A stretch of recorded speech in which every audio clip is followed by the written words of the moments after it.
So my name is Geyer Dietrich, and I'm the director of the High Tech Center Training Unit of the California Community Colleges. And what we are is a grant program funded by the Chancellor's Office, specifically to help all of you in the colleges to make things accessible for your students with disabilities. So we do professional development on all phases of accessibility and how to accommodate students. So I'm happy to be here today talking to you about how to take and create an accessible Word document and then turn that into an accessible PDF.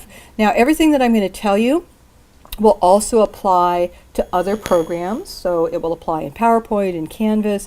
How you do it will be slightly different depending on the program. But the steps in terms of the actual things you need to think about for accessibility, that will remain constant. So once you've learned that, and it's a list, I'm going to give you a list. Once you've learned that, you'll be able to apply that in whatever setting, whatever program you're using. So all of our materials are copyrighted under Creative Commons. What that means is that you are free to share these. You are free to, if you teach people about Word or do professional development, you are very free to incorporate this into what you do. We just ask that you give us attribution and that you not sell it as your own. Otherwise, you are free to use it for educational purposes. So let's talk about what it means to create accessible materials. So the first thing is online documents. All online documents need to be accessible, and the kind of lowest bar with that is that they need to be text, not pictures of text. So what do I mean by that? If you're scanning a document, you're taking a picture of that document.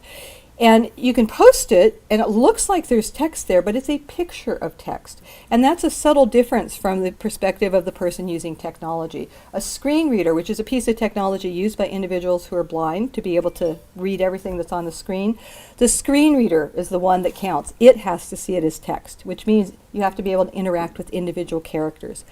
So it has to be text, not scans. If you do scan, I recommend that you run your scan through an optical character recognition program. We sometimes call it an OCR program. And that program will pull out the text so that now you have real text.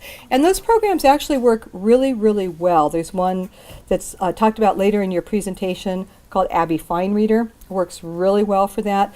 It does a really good job of recognizing the text, recognizing the graphics. It even brings in tables. It brings in tables like really, really perfectly. So they, if you want to use them, want to repurpose them, it's all there for you. So it's a good thing for you to know about as well, because there may be times when you want quotes out of the document, and that way, rather than retyping it, it's done for you. The next level of accessibility is where we're starting to add some structure. We're going to use headings, and in fact, I'm going to give you a list, L-I-S-T. I'm going to give you a list to follow. Following your list will be the highest level of accessibility for your documents. Graphics. Anytime you use a graphic, if it's in a document, if it's in Canvas, if it's on a web page, if it's in a PowerPoint presentation, whatever it needs to have a really short alternate text description. Now, the technical term is alt text or alternate text, alternative text. And we say that it's a description, but it's less describing it and more just saying, what is it? What is it there for? When I use the word describe with people who can see, we tend to think that you mean what it looks like. We don't care about what it looks like. We're just really focused on what is it, why is it there? And we'll practice this so you get a chance to do that. Videos and multimedia.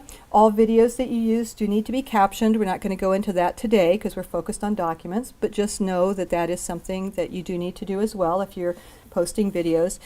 And there's a great tool to help you with that if you're using YouTube and you turn on your auto captions. You do need to edit those.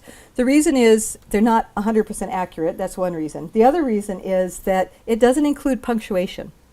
And there's a really big difference between let's eat, comma, grandma, and let's eat grandma. Or I'm sorry, period. I love you, and I'm sorry I love you. So punctuation does count, and I've had people say to me, well, people will just know from context. Well, the thing that people that hear don't understand is where you're getting that context from is what you're hearing. And for someone who's deaf, they're not going to get that same context. So yeah, it could be very confusing to them. So you need to take your YouTube auto captions and you need to clean them up and you need to fix them. And a really nice tool for doing that is called DIY Captions. and it's literally DIYcaptions.com. Has a lot of extra functionality built into it, including the ability to interact with your transcript, where you can click on the transcript and it'll jump you to exactly that point in the video, which is very cool.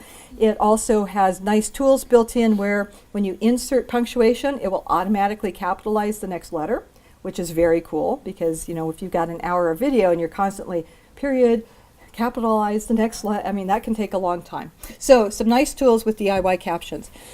Audio description. So what I have on the slide is audio description or accommodate. So let me explain what I mean by that. First, audio description is something that's used by people who are blind or visually impaired. And the thing with audio description is that we're saying what's happening in the video so that someone who can't see the video is able to understand what's going on. If you think about your favorite romantic comedy or your favorite action movie, there can be all sorts of stuff going on, but you don't even know who's winning if you can't see it.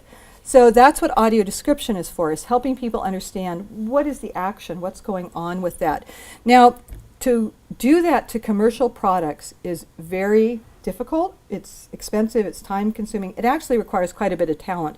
Not only talent in writing the description, but somebody with voice talent has to record it as well.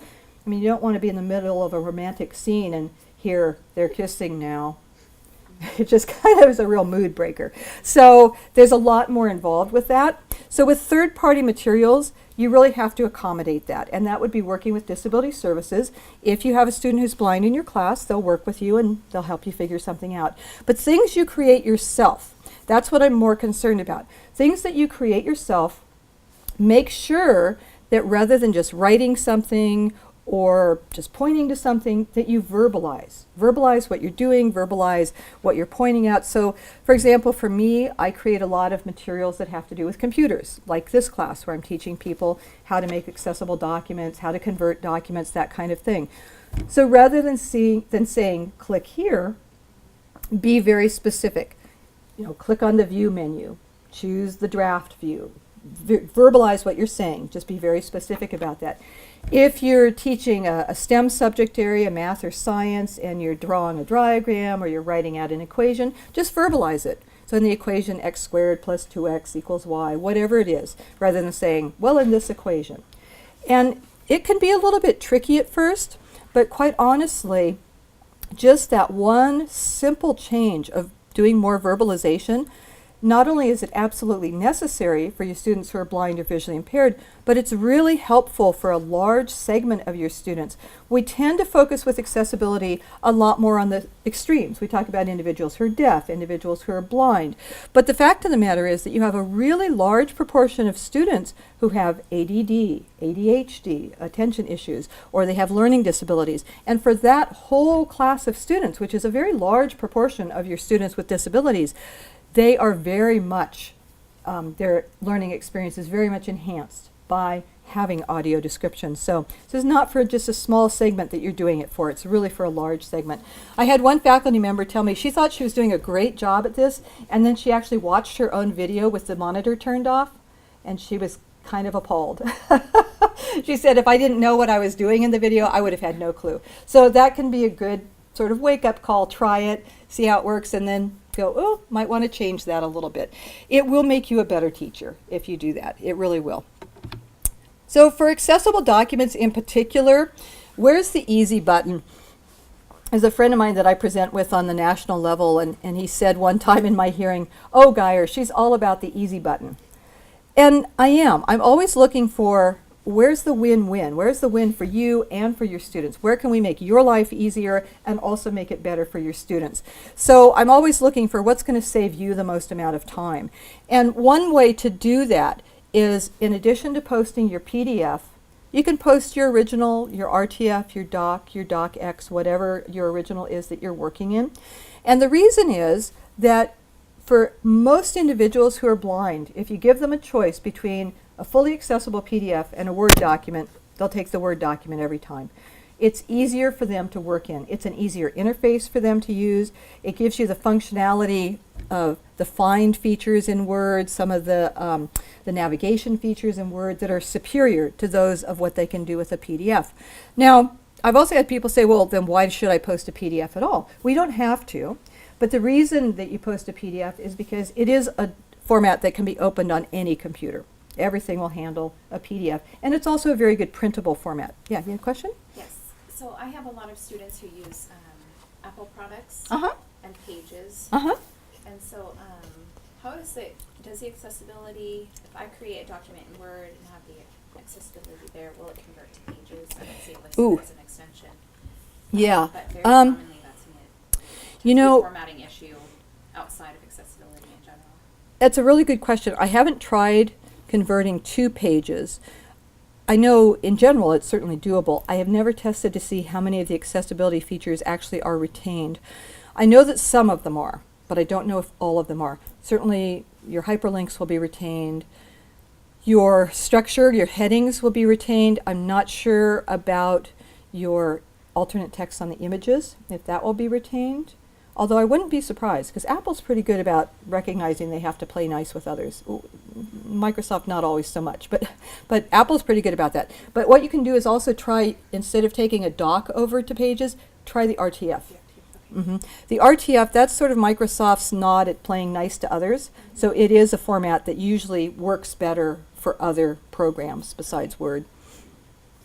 Now, if you're teaching math or science and you're actually working in LaTeX, which is basically a code designed for people who are working, who are creating equations for math and science, post your LaTeX file as well as the PDF. You don't need to go from LaTeX to Word unless you're already working in Word. But if you give me a LaTeX file or a docx file from Word, I can actually make those into accessible formats really, really quickly. That's beyond what you guys need to do, but if you provide us the raw materials, that'll make it faster for us. If you give me a PDF and I have to take that into Braille, it's going to take me a huge amount of time. If you give me a LaTeX file or a docx file that has equations in it, it's going to be very quick for me then to convert that. Now, I've had people say to me sometimes, well, I don't want to post a Word file because I'm very concerned about the security. I don't want people to be able to change the file. So the first thing that you need to know is they can't change the file that you've posted. That's always going to be the same because they have no ability, they don't have literally the permission to go in and make that change. It would only be once they got it onto their own computer. But in Word, you have the ability, it's called protect, I think, your document. You can mark it as a final document that does not allow editing. And so you can do that if you're concerned about the permissions in Word. Now, occasionally, even if you have, the best job that you can do on a PDF, it still may not be that accessible. Sometimes we have very complex things. For instance, I've been talking lately with people on campus who do the statistics for campus. And they're working in very complex programs that do very complex diagrams and graphs and things like that. And they're saying, how are we going to do this? How are we going to then make that data all available to people? And I said, well, in that case, you might want to just put a link out to your original Excel spreadsheet where it all started, and then make that available as an alternative text document. And we say alternative text document, what we mean is we recognize that this PDF is just going to be a printable format, and we make a completely different document, which is usually our original way back downstream. We make that available as the accessible version. The other thing that you can do is you can say, contact me if you want a more accessible version. So we can actually put this on you can have this on your syllabus or in your courses, that if you're an individual with a disability and need a greater level of accessibility for any document on this site, and then provide contact information. That buys you some time. So what happens is a lot of times people go through this class and they say, oh gosh, wow, well now I know what I'm supposed to do, but I wish I'd known that however long ago when I started setting all of this up. What am I going to do? Well, if you have this disclaimer on your syllabus, then you let people know, if you need it, I will work with you on it, I will get it to you, and that way then as you're going in and making changes to your course, just fix things as you're making changes, rather than thinking, oh, I've got to go back and retrofit everything instantly. Probably not going to happen, and we don't want you to feel overwhelmed. We want you to, kind of draw a line moving forward and then fill in behind you when it's needed. Questions on any of that? I have a question Uh-huh. about PowerPoint. Yeah. Are those going to follow the same basic guidelines as for a dog and kind of The same basic list that I'm going to give you, but then it's got some very specific things that you have to do with PowerPoint, and I can go into that at the end. But the biggest thing is, with PowerPoint, you want to use the templates it provides. So rather than drawing in your own area to type in the boxes that they give you. The headings provided already in the Exactly. And if you use what they've already provided, it'll work, because it knows how it's supposed to be read and it understands that. But if you start with a blank slide and just start drawing things, then it will not work, because it doesn't know what it's supposed to do with it. There's a couple other little things with PowerPoint. Every slide needs to have a different heading. So rather than repeating the title of the slide, sometimes people will have multiple slides on one thing. Just number them, so accessibility, then accessibility 1, accessibility 2, or whatever, however you're going to do that. That's an important thing. Otherwise, most of what we talk about, how to label the images, how to name the links, how to label the tables, all of that stuff will be identical in PowerPoint. Okay, cool. I have one other question Uh-huh. for the LaTeX. LaTeX? Mm-hmm. LaTeX extension. Is that an extension that can be found just, or do you need a program to save it as that version? If Is it you found in like in your, when you do save as? No, that is a specific thing that is used by math professors where they have specific programs that they work in. Okay, so that's. Yeah, so unless you're doing math or science, won't apply to you. Okay. Mhm. Okay, let's talk about labeling graphics and what that means to do a good alternate text label on your graphic.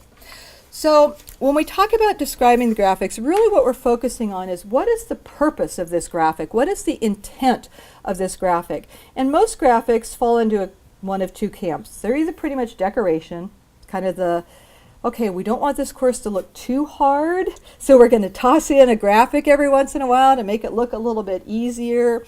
Or it's information. It's a map, it's a chart, it's a graph, it's something where part of the learning is actually to interact with this graphic. So usually they're one of those two types. So if it's informational, we're really focusing on not what does it look like, but what is it meant to convey? What is the point of the graphic? And usually alternate text descriptions can be much simpler than what people think they can be. We often find that people are way over describing what's in the graphic. Really, it's just the point is, what is it? That's really the point, is what is this? Now, there are some special considerations. Sometimes, every once in a while, you'll have a graphic that's actually part of an activity. Sometimes it'll be, okay, pick out the Krebs cycle, and we'll have the Krebs cycle and the water cycle and maybe DNA replication, and so you have to literally say which one of these is those. In that case, you have to do something a little bit different, because you can't obviously label the graphic Krebs cycle because you just gave away the answer. So in that case, that's when you would need to work with disability services and say, well, this is on the test, what am I going to do with this? And then they will work with you, and it may be kind of a different thing where instead of saying pick out which one, it may become, okay, describe the Krebs cycle for me, tell me how it works, tell me why it's important, what's it showing. You could have it kind of flipped around that way. So that is kind of a different sort of a thing. But for most graphics, it's going to be pretty simple. So your informational graphics, do try to keep your descriptions short. We usually say try to do 12 words or fewer. Honestly, most of mine, I try to keep it around 6 words or fewer myself, personally. You don't need to repeat any information that's already in the caption, that's already in the surrounding text, or really that you're saying in class. So a lot of times people think, well, so this is a complex diagram and I need to do all this description about it. But we're not expecting the entire content of the class to ride on that poor little picture. Usually the pictures are really just a way of helping your sighted students to understand what's there. It presents it in a different format. Some people are very visual, and for them it's a lot easier to understand things when they can look at it. It's really not something where we're expecting it to stand alone in most cases. So it can be very short. Now, sometimes even a super long description, if you wrote one of those, would not be sufficient. So imagine something like a bell curve. Now, bell curve would be a perfectly fine alternate text description on a bell curve. Bell curve may be centered at whatever it is, and maybe something about the standard deviation. I don't know what that looks like.